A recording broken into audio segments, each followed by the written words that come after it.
The Pacific Ocean in 1943 is not one ocean, but two. Above the surface, sunlight fractures into 1,000 glittering reflections. Waves roll in endless procession, and the sky stretches to impossible horizons. Below, in the realm where American submarines hunt, there exists only pressure, darkness, and silence broken by the mechanical heartbeat of machinery. USS Wahoo, a Gato-class fleet submarine, displaces 1,525 tons surfaced, 2,424 submerged. Her pressure hull measures 311 feet from bow to stern, constructed of high-tensile steel designed to withstand depths of 300 feet operationally, 400 in emergency. Inside this steel cylinder, 81 men exist in a world measured in cubic feet and calculated in minutes of oxygen reserve. The submarine departs Pearl Harbor on October 12, 1943, at 0530 hours. No crowds line the docks. No bands play martial hymns. The crew files aboard in darkness, carrying duffel bags and sea bags, their faces showing neither excitement nor fear. Only the professional composure of men who understand that submarines either return or vanish without explanation. The conning tower watch stands in foul weather gear as the vessel clears the harbor mouth. Behind them, Oahu recedes into morning haze. Ahead lies 4,000 miles of hostile ocean, Japanese-controlled waters, and a mission briefing that remains sealed in the captain's safe until the submarine reaches deep water. At 1,200 hours, 200 miles southwest of Pearl Harbor, the captain opens the mission envelope in the wardroom. The compartment measures 12 feet by 8, containing a fold-down table, bench seating for 6 officers, and overhead lighting that casts harsh shadows across navigation charts spread on green base. The orders are precise. Proceed to the Luzon Strait between Taiwan and the Philippines. Establish patrol station along the convoy route designated Convoy College by Fleet Intelligence. Intercept and destroy Japanese shipping supporting garrison forces in the Philippines. Duration: 45 days. Rules of engagement: unrestricted warfare against all enemy vessels. The intelligence annex includes decrypt summaries from Station Hypo, the Navy's cryptanalysis unit at Pearl Harbor. Japanese Merchant Marine Code JN 40 has been partially compromised.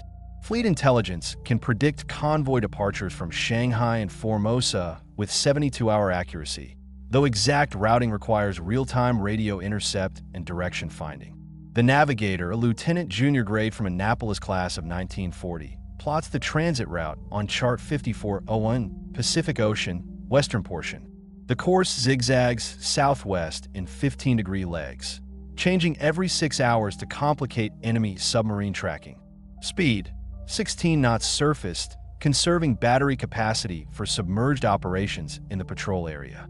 The engineering officer calculates fuel consumption: 116,000 gallons of diesel in main ballast tanks, sufficient for 11,000 nautical miles at cruising speed.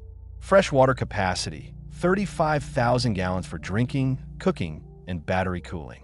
Food stores: sufficient for 60 days, though fresh provisions will spoil within 2 weeks, reducing the crew to canned goods, dehydrated potatoes, and powdered eggs. The executive officer briefs department heads on watch rotation. Submarine operations demand continuous manning of critical stations: conning tower, control room, forward and after torpedo rooms, engine rooms, radio shack, sound room.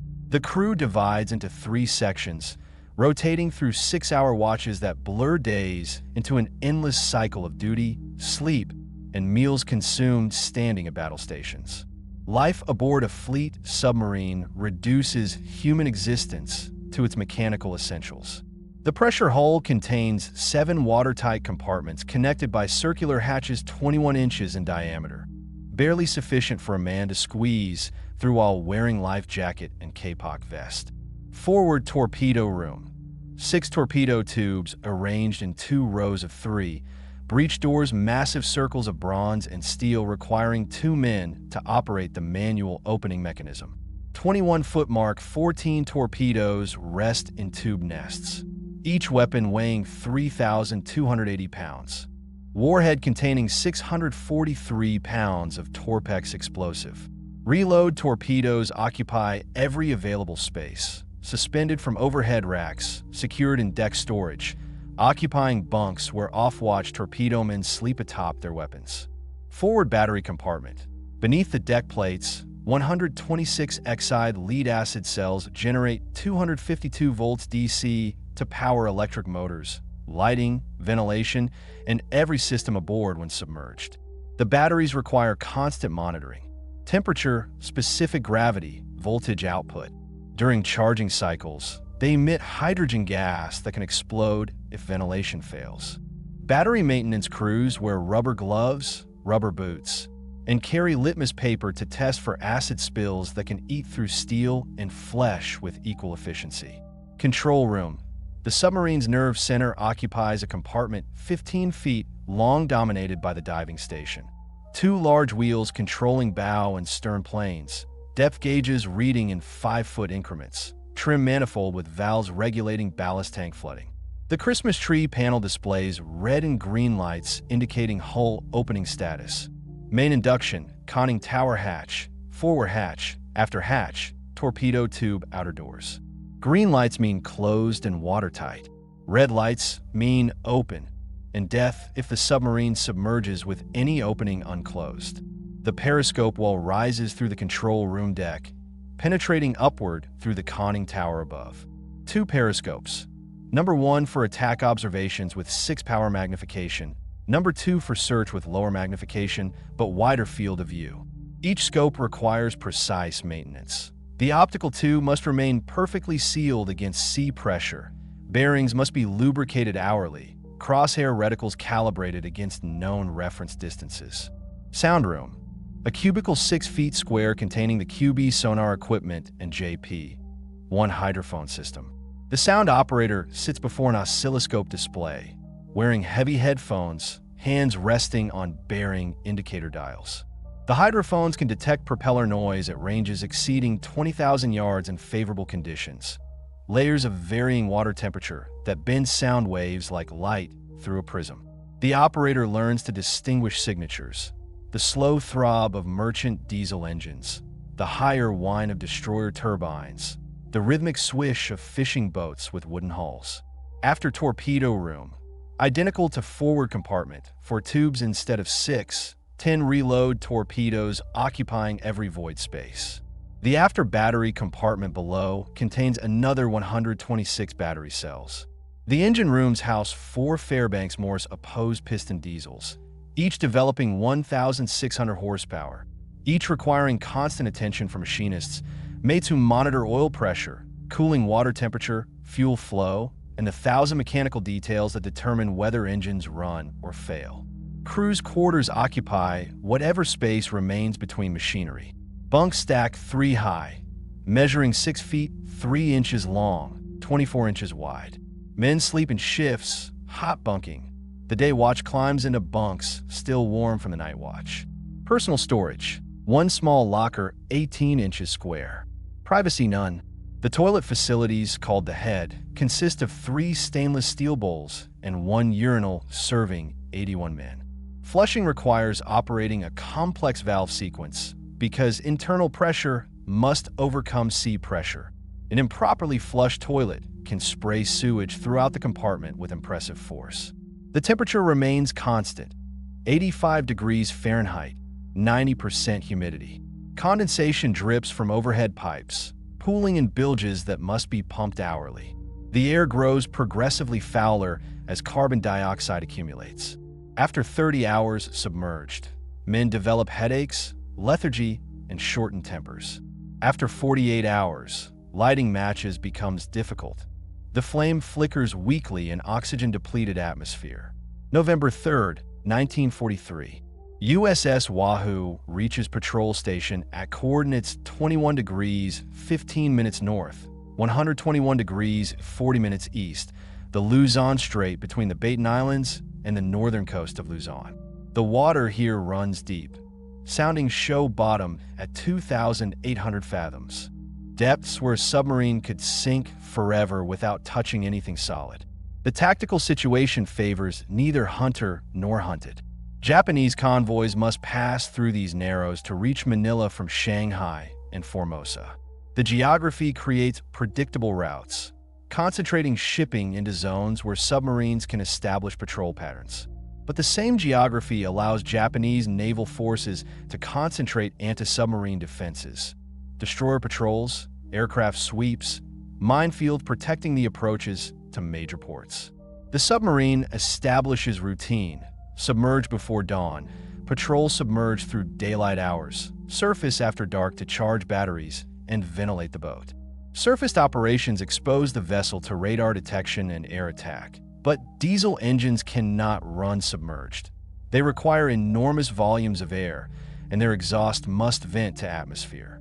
The submarine carries sufficient battery capacity for perhaps 10 hours at slow patrol speed, less if forced to high-speed evasive maneuvering. The radio room monitors Japanese voice communications on assigned frequencies. The radiomen understand no Japanese, but they recognize patterns. Increases in radio traffic preceding convoy departures, navigation beacons transmitting Morse identifiers, weather reports indicating sea conditions along convoy routes. Direction finding equipment determines bearing to transmitters, though not range. Multiple bearings from different submarine positions allow triangulation, narrowing probable convoy locations. November 7th. The radio intercept officer reports increased traffic on frequencies assigned to Japanese Southwest Area Fleet. The pattern suggests convoy formation. Multiple merchants assembling at Takao Harbor in southern Formosa, awaiting destroyer escort before commencing southward transit. Fleet intelligence confirms via encrypted message. Ultra intercept indicates 5-ship convoy departing Takao November 8th. Estimated arrival Luzon, Strait November 10th to 11th. Convoy composition: 3 cargo vessels, 1 tanker, 2 destroyer escorts. Routing: standard track following the 20-fathom curve along the Formosa coast, then southeast through Bashi Channel. The captain calculates intercept geometry. The submarine must position northeast of the anticipated track, allowing approach from seaward where Japanese lookouts expect no threat. The attack must occur in daylight when periscope observation permits accurate ranging. Night surface attacks offer higher speed but sacrifice stealth. Submarine silhouettes show clearly against phosphorescent water. November 9th, 1943, 2,300 hours. The submarine proceeds on course 045 degrees true, making 12 knots, both diesels online, charging batteries while transiting to intercept position. The night is overcast, no moon, visibility less than 2,000 yards. Lookouts stand watch on the bridge.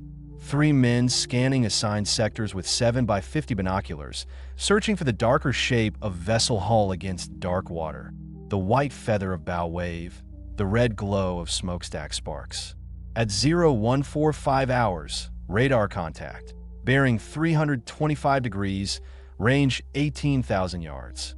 The radar operator reports multiple returns, suggesting convoy formation. The captain orders battle station surfaced. Throughout the submarine, men move to assigned positions. Torpedo men opening outer tube doors, fire control party manning the torpedo data computer in the conning tower, gun crews standing by the 3-inch deck gun forward of the conning tower. The submarine closes at 15 knots, diesels pushing maximum output. Range decreases, 15,000 yards, 12,000, 10,000. The fire control party feeds data into the mechanical computer. Target bearing, target range, estimated target speed, submarine speed, torpedo speed. The device is entirely mechanical. Gears, cams, and differentials computing the geometric solution. Gyro angle that will steer torpedo from submarine heading to intercept point where target will be when torpedo arrives. At 8,000 yards, the captain orders dive. The bridge watch drops through the conning tower hatch, the last man pulling it shut and dogging it tight. The diving alarm sounds throughout the boat. Awechga, awechga. The main induction valve slams shut. Bow and stern planes tilt to 10-degree down angle. Ballast tanks flood through open vents, air rushing out with audible roar. The submarine slides beneath the surface, deck awash, conning tower disappearing last. Periscope shears cutting wake through dark water. At periscope depth, 63 feet, measured from keel to surface, the submarine achieves neutral buoyancy. The diving officer maintains depth within 6 inches, adjusting trim by pumping water between forward and after trim tanks, compensating for weight distribution changes as torpedoes fire and fuel burns. The captain raises number 2 periscope, pressing his face against the rubber eyepiece. The optics gather ambient light through a lens assembly the diameter of a coffee can, magnifying the image 1.5 times. Through the periscope, the ocean appears as graduated shades of gray. Darker gray water, lighter gray sky, and against the horizon, 5 distinct shapes. Merchant vessels in column formation, spaced 1,000 yards apart, flanked by 2 destroyers. Bearing, 310 degrees relative, measured from submarine bow. Range, 6,000 yards, determined by stadimeter. The periscope operator measures the angle between waterline and masthead, applies known freeboard heights for Japanese merchant classes, calculates distance through trigonometric tables. Target speed, 8 knots, determined by observing bow wave patterns and counting seconds required for target to travel its own length. The fire control party inputs data. The torpedo data computer whirs and clicks its mechanical brain solving differential equations in bronze and steel. The solution emerges. Gyro angle 115 degrees port. If the submarine fires torpedoes set to run at 46 knots for 3,800 yards on that heading, and if target maintains course and speed, and if torpedo depth-keeping mechanisms function correctly, and if magnetic exploders detonate properly, weapons and targets will occupy the same coordinates simultaneously. The variables are numerous. Mark 14 torpedoes have depth-keeping problems. They frequently run 10 feet deeper than set, passing beneath targets without detonating. The magnetic exploder, Mark 6, sometimes fires prematurely in Earth's magnetic field, sometimes fails to fire at all. Contact exploders, designed to detonate on physical impact, sometimes malfunction. Torpedoes strike holes and fail to explode or break apart on impact. These problems remain unknown to submarine commanders in November 1943. The Bureau of Ordnance insists the weapons function perfectly. Only after thousands of combat observations and hundreds of documented failures will the Navy finally acknowledge systematic defects requiring design corrections. The captain orders firing solution. Forward torpedo room reports tubes 1 through 6 ready. Outer doors open. A distant clang transmitted through hull structure. The submarine closes to 2,400 yards, the minimum safe distance accounting for torpedo arming run and submarine escape route. The captain turns the periscope to bearing 310 degrees. Through the optics, the lead merchant fills the view. A cargo vessel perhaps 6,000 tons, high freeboard, 2 masts, single stack amidships. Markings identify it as requisitioned civilian transport, now carrying military supplies to garrisons in the Philippines. Fire 1. The fire control coordinator presses the firing key. Compressed air rams the torpedo from its tube. The submarine lurches slightly from recoil. Torpedo 1 accelerates to 46 knots, gyroscope stabilizing its course. Depth engine maintaining preset running depth. Propellers driven by compressed air, leaving characteristic bubble trail visible from surface vessels. Fire 2. 6 seconds interval. Fire 3. 6 seconds. Fire 4. The forward torpedo room salvos 4 weapons in rapid sequence, creating a spread pattern 300 yards wide at target range. Even if target maneuvers, at least 1 torpedo should intercept. The sound operator reports torpedoes running hot, straight, and normal. Propeller noise audible on hydrophones, bearing drawing right as weapons race toward target at 52 miles per hour. The captain keeps the periscope raised. Watching. 90 seconds after firing, the first torpedo reaches calculated intercept point. Nothing. The weapon should have struck. The captain sees it pass ahead of the target. The torpedo ran deeper than set, or faster than calculated, or both. 108 seconds. The second torpedo reaches target. A geyser of water erupts amidships, fountain of white spray climbing 200 feet. The explosion arrives 5 seconds later. A muffled boom transmitted through water, rattling instruments throughout the submarine. The merchant settles by the stern, deck cargo breaking loose, lifeboats swinging out on davits. The third torpedo strikes the same vessel below the waterline at the forward hold. The ship breaks in half, both sections lifting as the center collapses. It sinks in 4 minutes, stern first, bow pending vertically before sliding beneath the surface. The fourth torpedo misses. The destroyer escorts accelerate toward the submarine's position, black smoke pouring from stacks as boilers receive emergency fuel injection.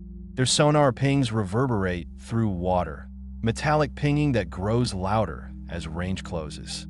The captain orders deep dive. Make your depth 200 feet, 15-degree down angle, all ahead full. The submarine noses downward. The depth gauge needle moves clockwise, 80 feet, 100, 120. Hull frames creak as external pressure increases. At 200 feet, sea pressure exceeds 100 pounds per square inch. Every square foot of hull surface bears 14,400 pounds of compressive load. The destroyers reach the attack datum, the point where the submarine fired torpedoes. Their sonar operators search for echoes, sound pulses bouncing off the submarine's steel hull, returning telltale signatures. One destroyer establishes contact, bearing 180 degrees, range 1,200 yards, depth estimated 150 feet. The first depth charge detonates 100 yards astern, 100 feet above the submarine. The explosion transmits through water as shock wave, traveling at 4,800 feet per second. The submarine convulses as if struck by an enormous hammer. Light bulb shatter. Cork insulation breaks loose from hull interior, falling like snow. Men grab stanchions and handholds to avoid being thrown across compartments. The second depth charge explodes closer, 50 yards, same depth. The shock wave crushes the submarine downward. Depth gauges spin, 210 feet, 220. The diving officer frantically pumps water from auxiliary tanks, attempting to regain trim. A hydraulic line ruptures in the pump room, spraying high-pressure fluid across hot engine components. The mist ignites, filling the compartment with smoke. The third and fourth charges detonate simultaneously, bracketing the submarine port and starboard. The hull flexes inward, steel plates deforming under pressure pulse. Rivets pop loose with sounds like gunshots. A seam in the forward battery compartment splits, salt water spraying through the crack under pressure. The water contacts battery cells, generating chlorine gas, yellow-green vapor that burns lungs and eyes, lethal in concentration above 300 parts per million. The captain orders silent running. All non-essential machinery secure. Electric motors reduce to bare steerage way. Men freeze in position, breathing shallowly, making no sound that might reflect sonar pulses. The submarine drifts at 4 knots, helm maintaining course by compass only. The destroyers search for 40 minutes, their sonar pinging endlessly. They drop 18 depth charges in calculated patterns, attempting to bracket the submarine's probable location. None explode close enough to cause fatal damage, though each detonation adds cumulative stress to hull structure, loosens fittings, cracks welds, and drives the crew closer to psychological breaking point. At 0430 hours, the destroyer pinging fades. The Japanese escorts return to convoy survivors, recovering personnel from sinking vessels, reorganizing remaining ships for continued transit. The submarine waits another hour, then slowly ascends to periscope depth. Through the periscope, the captain observes empty ocean. No ships visible. Dawn approaches, sky brightening in the east. The submarine surfaces, main induction opening, diesels roaring to life, sweet fresh air flooding through ventilation ducts. The damage assessment requires 2 hours. Forward battery compartment. 63 cells cracked, leaking acid into bilges. Repair: pump bilges, neutralize acid with bicarbonate of soda, replace damaged cells from spare stock. Hydraulic system: 3 ruptured lines, seals blown on 2 pumps. Repair: cut out damaged sections, install replacement lines from damaged control stocks, repack pump seals. Hull integrity: 1,172 rivets loosened, requiring retightening. 37 cracked cork insulation panels requiring replacement. Repair parties work through the day, replacing components, re-welding seams, testing systems. By evening, the submarine approaches operational status, though battery capacity remains reduced to 68% of standard output. The captain radios Pearl Harbor: sank 1 merchant, approximately 6,000 tons Luzon Strait. Moderate damage from depth charging. Continuing patrol. The submarine war in the Pacific operates according to mathematical principles that transcend individual heroism or tactical brilliance. The arithmetic is brutally simple. American submarines must sink Japanese merchant tonnage faster than Japanese shipyards can replace it. If the rate of destruction exceeds the rate of construction, Japan's economy strangles. If construction exceeds destruction, Japan sustains its military operations indefinitely.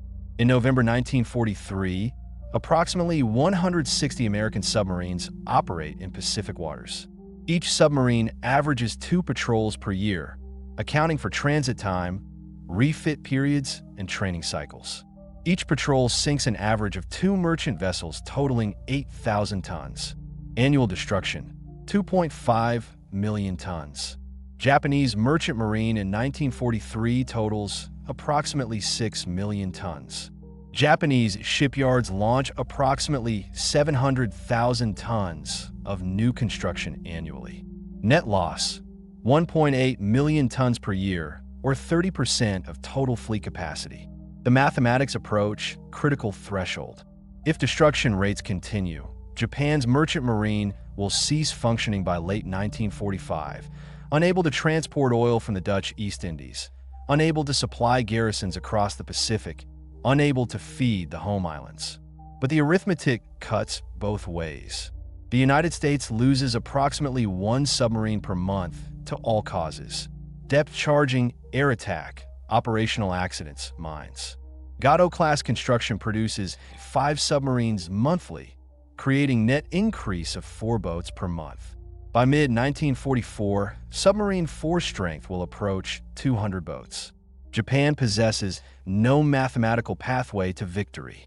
American industrial capacity exceeds Japanese by factor of 10. American shipyards launch more tonnage in 1 month than Japan produces in 1 year. The submarine campaign accelerates inevitable defeat, shortening the war by years, saving lives by millions. USS Wahoo contributes to these calculations. 1 ship sunk, 6,000 tons removed from Japanese logistics network. 6,000 tons that will not carry ammunition to Manila, fuel to Rabaul, rice to Singapore. 6,000 tons of steel that Japanese industry cannot replace. The cost: 89 depth charges dropped by Japanese destroyers, moderate damage to 1 American submarine, 0 casualties among 81 crew members. The exchange rate favors the United States overwhelmingly. November 11th through November 28th, 1943. The submarine remains on patrol station, submerging daily before dawn, surfacing nightly to charge batteries. The routine grinds like machinery designed to wear down human endurance. Watch standing, equipment maintenance, cleaning stations, meals, sleep, repeat. The crew adapts to perpetual semi-darkness, to air that tastes of diesel oil and human sweat, to the knowledge that 1 mechanical failure or 1 moment of inattention can kill everyone aboard within minutes.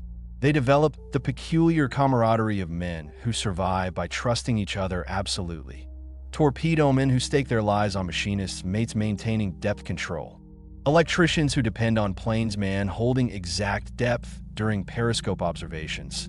Sound operators whose reports determine whether the submarine approaches convoy or destroyer. Contact reports arrive sporadically. November 14th. Convoy sighted by patrol aircraft, estimated position 100 miles northeast. The submarine transits to intercept position, searches for 30 hours, makes no contact. The convoy altered course, or intelligence was inaccurate, or weather obscured visual detection. November 19th. Radio intercept suggests large convoy forming at Shanghai. Scheduled departure November 21st. The submarine repositions 200 miles north, patrolling approaches to Formosa Strait. No contact. November 23rd. Periscope sighting at dawn. 3 cargo vessels escorted by 4 destroyers. Range 14,000 yards. Course southwest at 10 knots. The submarine maneuvers for attack position, closing to 6,000 yards. The destroyer screen extends 4 miles ahead of convoy. Sonar sweeping in search pattern. The submarine cannot penetrate the screen without detection. The convoy passes. The submarine trails at maximum submerged speed, 9 knots, unable to match convoy pace, watching targets disappear over horizon. The failures accumulate like compound interest. For every successful attack, 3 opportunities evaporate through mechanical malfunction, tactical impossibility, or simple bad luck. Submarine warfare requires infinite patience combined with absolute decisiveness.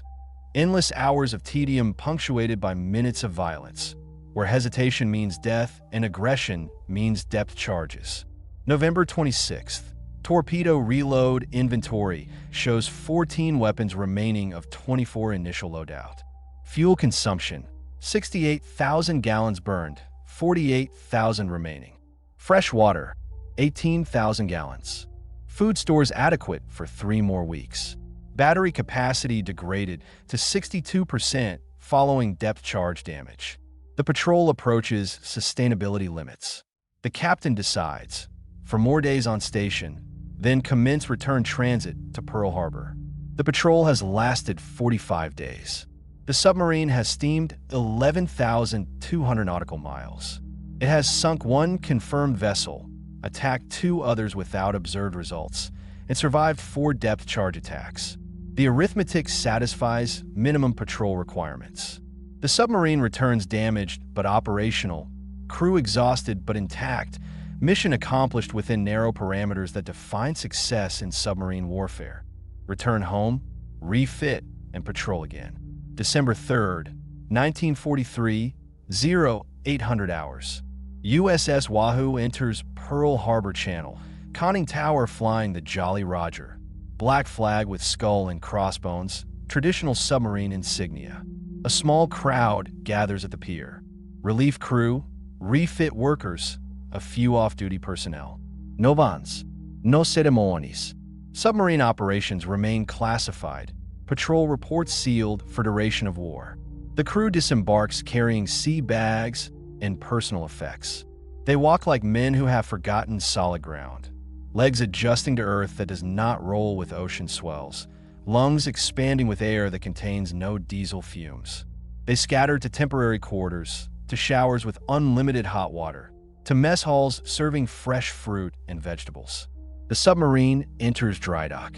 Workers swarm over the hull, examining every rivet, testing every seam, x-raying welds for stress fractures. The refit will require 6 weeks. Battery replacement, diesel overhaul, periscope recalibration, torpedo tube servicing, sonar upgrades, hull painting, provision loading. In 6 weeks, USS Wahoo will depart on another patrol. The crew will change slightly, some men rotating to training assignments, new personnel reporting aboard. The captain will receive sealed orders directing the submarine to new patrol stations. The mission will repeat: transit, patrol, attack, evade, return. The war will continue another 20 months. USS Wahoo will complete 6 more patrols, sinking 14 more vessels totaling 62,000 tons. On October 11th, 1944, the submarine will depart for its 13th patrol, assigned to waters north of Hokkaido. It will transmit final radio message on October 18th. On October 22nd, Japanese records will note that patrol aircraft dropped depth charges on submerged submarine in La Perouse Strait. On October 25th, USS Wahoo will be declared overdue and presumed lost. 81 men will die in depths exceeding 1,000 fathoms, entombed forever in steel pressure hull that becomes their memorial. Their names will appear on the submarine memorial at Pearl Harbor. Bronze plaques listing 52 submarines lost during Pacific War, 3,505 officers and enlisted men who went to sea and never returned. But in November 1943, that ending remains unknown. The submarine rests in dry dock. The crew sleeps in barracks. The war continues across 10,000 miles of ocean. And somewhere in the Luzon Strait, another convoy forms, another submarine maneuvers into position, another torpedo loads into another tube. The mathematics continue. The arithmetic of attrition grinds forward with mechanical inevitability. And beneath the waves, in pressure and darkness and silence, the ghost fleet hunts.